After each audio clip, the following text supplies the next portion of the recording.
Prima campanella senza troppi scossoni nella Marca. In città tiene banco il caso Riccati, dove alcuni laboratori sono stati trasformati in aule per la mancanza di spazi.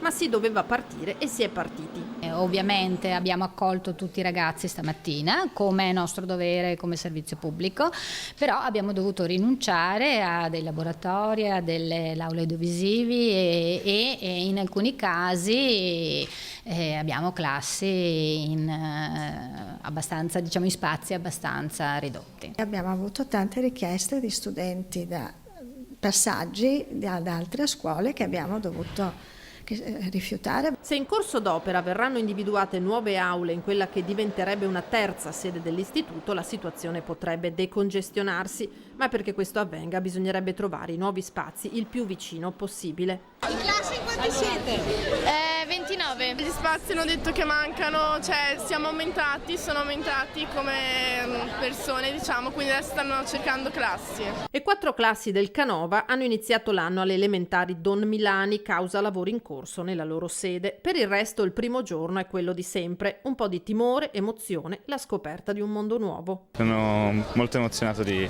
entrare per la prima volta alle superiori e ci siamo in prima. È un po' disordinato, sono molto spaesato in questo momento. Sono l'unico di Carbonera nella mia classe, quindi tutto nuovo. È stato molto bello perché ci hanno un po' spiegato tutte le regole della scuola, ci hanno fatto fare un breve giro durante la ricreazione e niente, bellissimo. Dalle superiori ai remigini, qui siamo tra i bimbi della scuola elementare di Canizzano. Com'è andata oggi? Bene. Ma cosa avete fatto di bello?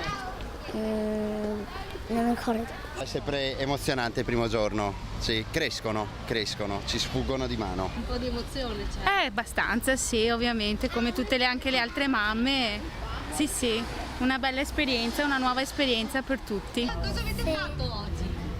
Tante cose. Tipo, avete giocato? Cosa avete fatto? Giocato. Passare dall'asilo alle scuole elementari com'è?